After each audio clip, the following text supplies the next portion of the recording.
दुष्ट सुअर, तू गांव वालों को तकलीफ देकर आराम से यहाँ पर मस्ती कर रहा है। मैं तुझे जिंदा नहीं छोड़ूंगा। इतना कहकर भोला सुअर की तरफ बढ़ता है। सुअर भी इतना खूंखार था कि वह भी भोला पर हमला करने के लिए उसकी तरफ बढ़ता है। सुअर जैसे ही भोला के ऊपर छलांग मारता है, तभी भोला अपनी तलवार को सुअर के सीने में उतार देता है। इस प्रकार वह दुष्ट सुअर भोला के हाथों मारा जाता है।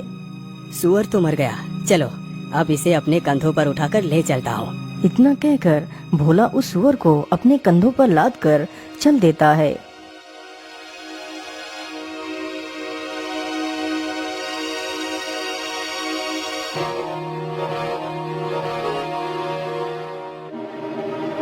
भोला चलते चलते वहीं से गुजरता है जहाँ पर उसका बड़ा भाई एक पेड़ के नीचे लेटकर सो रहा था। अरे बड़े भैया तो यहाँ पर सोए हुए हैं, चलो मैं उन्हें जगाकर अपने साथ ले चलता हूँ। कहीं किसी जंगली जानवर ने इन्हें यहाँ पर देख लिया तो उन्हें नुकसान भी पहुँचा सकते हैं। अरे भैया उठिए और देखिए, मैं उस सुअर को मार कर ले आया हूँ। भोला के इतना बोलते ही राकेश की आंखें खुल जाती हैं। भोला के कंधों पर उस सुअर की लाश को देखकर राकेश की तो आंखें फटी की फटी रह जाती हैं। अरे भोला, तुमने अकेले ही सुअर को मार दिया।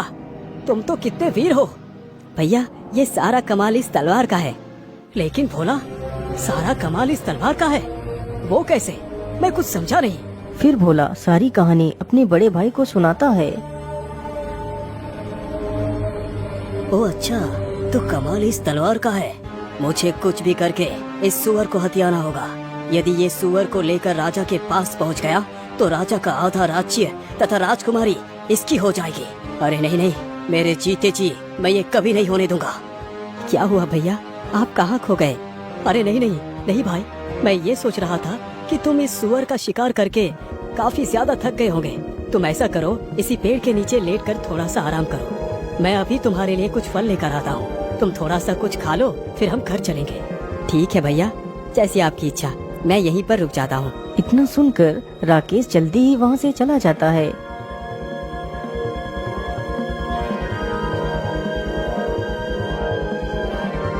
राकेश चलते चलते एक आम के पेड़ के पास पहुँचता है। अरे वाह, इसमें तो कितने सारे आम लगे हुए हैं। चलो इसी में से कुछ आम तोड़ लेता हूँ। राकेश तुरंत ही एक पत्थर उठाता है और पेड़ पर फेंकता है तो कुछ आम टूटकर नीचे गिर जाते हैं। मैं ऐसा करता हूँ, इन आमों के ऊपर इन जहरीले पत्तियों का रस लगा देता हूँ। भोला जैसे ही आम खाएगा तो उसका काम तमाम हो जाएगा।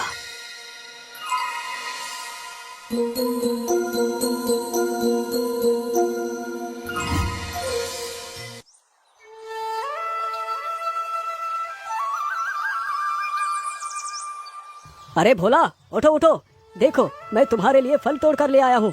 इतना सुनते ही भोला आंखें खोलकर देखता है तो उसके सामने कई सारे आम के फल रखे हुए होते हैं।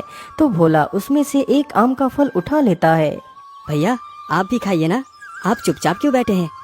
अरे नहीं नहीं भाई, मैं ये फल नहीं खा सकता।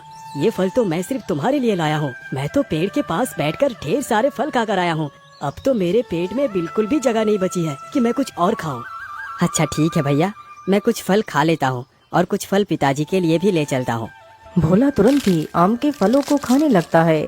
भोला ने अभी मुश्किल से एक ही आम का फल खा पाया था। अरे भैया, ये कैसा आम था?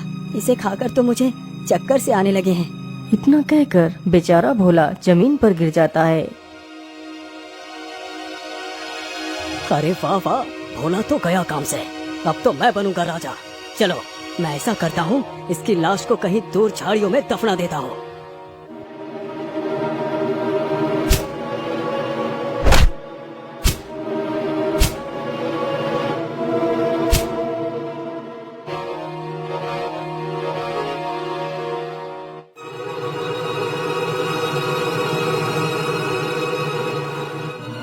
हाँ हाँ, अब तो गड्ढा लगभग खुद के तैयार हो चुका है। चलो अब भोला को इसी गड्ढे में दफना देता हूँ।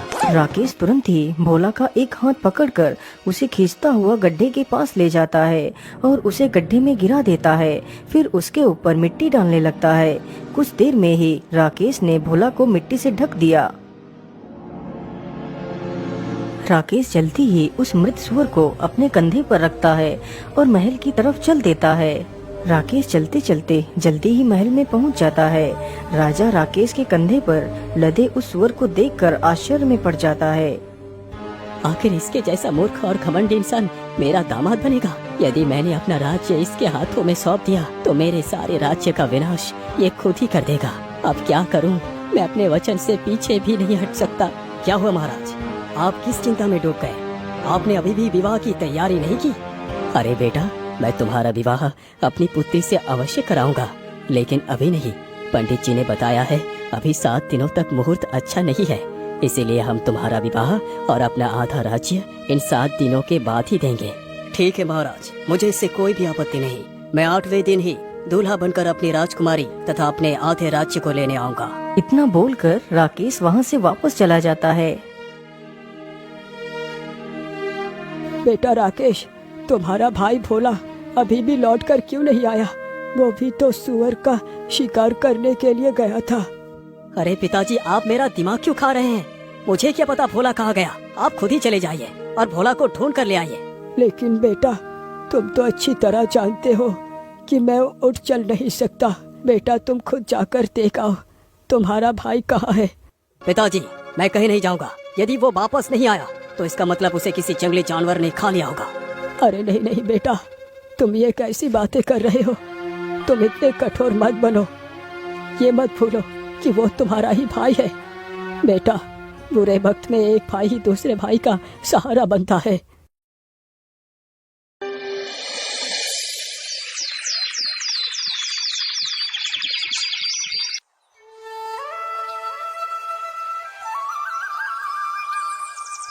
महाराज, 7 दिन तो गुजर गए। आज तो शुभ मुहूर्त है। आप जल्दी से मेरा विवाह राजकुमारी से कर मुझे अपनी आधा संपत्ति दे दीजिए। हे भगवान, क्या मेरी पुत्री का भाग्य इसी दुष्ट के भाग्य से जोड़ दिया है? यदि ऐसी बात है प्रभु, तो मैं खुशी खुशी अपनी पुत्री का विवाह इसी के साथ करने के लिए तैयार हूँ। ठीक है, जरा बैठो। मैं अपने पूरे राज्य में अपनी बेटी के विवाह की घोषणा करवा दूं। मंत्री जी, जाइए और राजकुमारी के विवाह की घोषणा करवा दीजिए और कह दीजिए कि सभी लोग जल्दी से जल्दी राजकुमारी के विवाह में शामिल हो।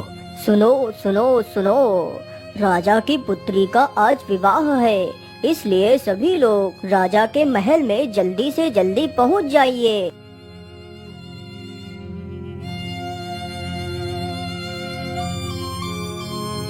रुक जाइए पंडित जी, ये विवाह नहीं हो सकता। अरे भोला बेटा, तुम कहाँ से आ गए?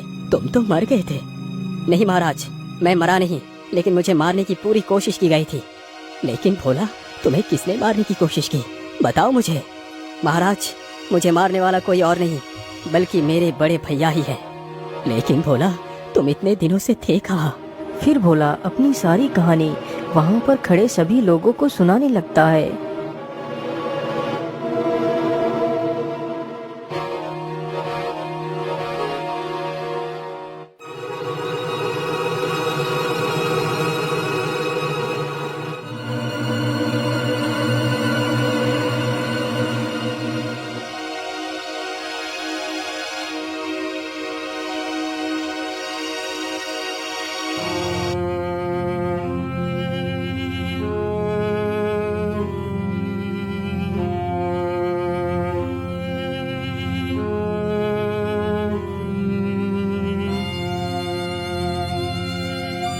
अरे मेरी एक बकरी कहाँ चली गई? अभी तो मेरी दोनों बकरियाँ यहाँ पर घास खा रही थी, लेकिन अचानक से कहाँ चली गई? तभी चरवाहे की नजर अपनी बकरी के ऊपर पड़ती है, जो बकरी उसी स्थान पर घास खा रही थी जहाँ कुछ देर पहले राकेश ने अपने भाई भोला को दफनाया था। अरे मेरी बकरी तो वहाँ पर है, चलो उसे वहाँ से इधर को ले आता हूँ। इतना कहकर चरवाहा अपनी बकरी को हाँकने के लिए जाता है तो देखता है कि वहाँ पर ताजी मिट्टी खुदी हुई पड़ी है। उसी मिट्टी के भीतर से एक हाथ बाहर निकला हुआ है। राकेश ने जल्दबाजी में अपने भाई को दफनाया था तो उसका एक हाथ मिट्टी के बाहर ही रह गया था। यह देखकर तो चरवाहा काफी डर जाता है। अरे राम राम राम, ये हाथ किसका है? चरवाहा जल्दी से उस हाथ को पकड़कर देखता है। अरे ये इंसान तो जिंदा है, इसकी तो सांसें चल रही है। चलो मैं जल्दी से इसे बाहर निकाल लेता हूँ। चरवाहा बिना देर किए हुए जल्दी जल्दी से मिट्टी को हटाने लगता है और भोला को बाहर निकाल लेता है।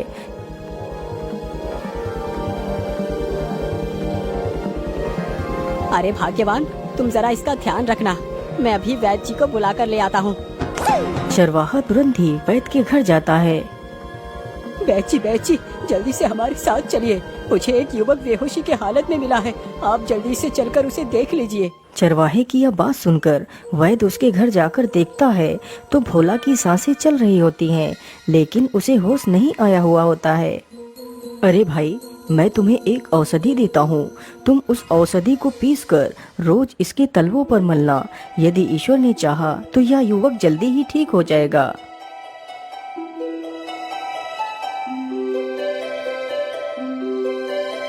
वह चरवाहा प्रत्येक दिन उस औषधि को भोला के तलवों पर मलता रहता है, शायद इसी उम्मीद में कि भोला को होश आ जाए। इसी प्रकार धीरे धीरे 7 दिन गुजर जाते हैं।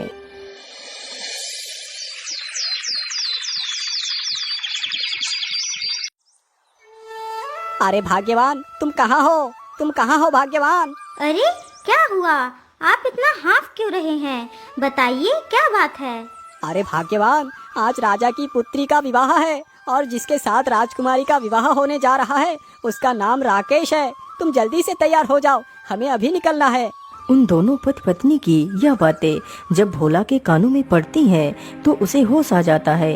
अरे भाग्यवान, देखो इसे होश आ गया, हमारे मेहनत रंग लाई। भाग्यवान, तुम कौन हो युवक और तुम्हारा क्या नाम है? फिर भोला अपनी सारी दास्तान उस चरवाहे को सुनाता है। तो इसका मतलब धन के लालच में आकर तुम्हारे भाई ने ही तुम्हें मारने की कोशिश की। अरे भाग्यवान, तुम सुनती हो, आज तक मैं यही कहता रहा कि काश मेरा भी कोई भाई होता, लेकिन भाग्यवान, क्या भाई ऐसे होते हैं जो जरा से पैसे के लालच में अपने ही भाई का गला घोट देते हैं? यदि भाई ऐसे होते हैं तो ठीक है भाग्यवान कि मेरा कोई भाई नहीं है, मैं तो बिना भाई के ही ठीक हूँ। शांत हो जाओ पुत्र, तुम्हारे दुष्ट भाई को इसकी सजा जरूर मिलेगी और राजकुमारी के साथ तुम्हारा ही विवाह होगा और तुम ही बनोगे इस राज्य के राजा। सिपाही, इस दुष्ट को लेकर जाओ और फांसी पर चढ़ा दो। भैया, मुझे माफ कर दो, मैं धन के लालच में आकर ये भूल चुका था कि तुम मेरे ही भाई हो। मैंने तुम्हें मारने के लिए कोई कसर नहीं छोड़ी। इसकी सजा तो मुझे मिलनी ही चाहिए, लेकिन मेरे भाई, हो सके तो मेरी भूल को क्षमा कर देना। यदि तुमने मुझे क्षमा नहीं किया तो मैं मरकर भी तड़पता रहूंगा। चलो सैनिकों, मैं आपके साथ चलने के लिए तैयार हूँ। रुक जाओ सैनिकों, छोड़ दो मेरे भाई को। अरे बेटा, तुम ये क्या कर रहे हो? तुम अपने कातिल पर रहम दिखा रहे हो। महाराज, मुझे क्षमा कर दीजिए। मैं मानता हूँ कि मेरे भाई ने जो भी किया है वो बहुत गलत था, लेकिन उसने अपनी गलती को स्वीकार लिया है। महाराज, जो गलती उसने की वो गलती मैं नहीं कर सकता। अपने आंखों के सामने ही अपने भाई को मरता हुआ भला कौन देख पाएगा? यदि मेरे साथ मेरे भाई ही नहीं रहा तो ये राज्य पाठ, धन संपत्ति किस काम की? इसीलिए महाराज, मैं आपसे विनती करता हूँ कि आप मेरे भाई को क्षमा कर दीजिए, उसे बख्श दीजिए। महाराज, भोला, तुम महान हो, तुम महान हो भोला। तुम मेरे आधे राज्य नहीं बल्कि तुम्हें पूरे संसार का राजा बना दिया जाए तो वो भी गलत नहीं होगा। तुम एक राजा बनने के योग्य हो, इसीलिए तुम्हें आज से ही अपने राज्य का राजा घोषित करता हूँ। फिर बड़े धूमधाम से भोला का विवाह राजकुमारी के साथ कर दिया जाता है और भोला को ही उस राज्य का राजा बना दिया जाता है।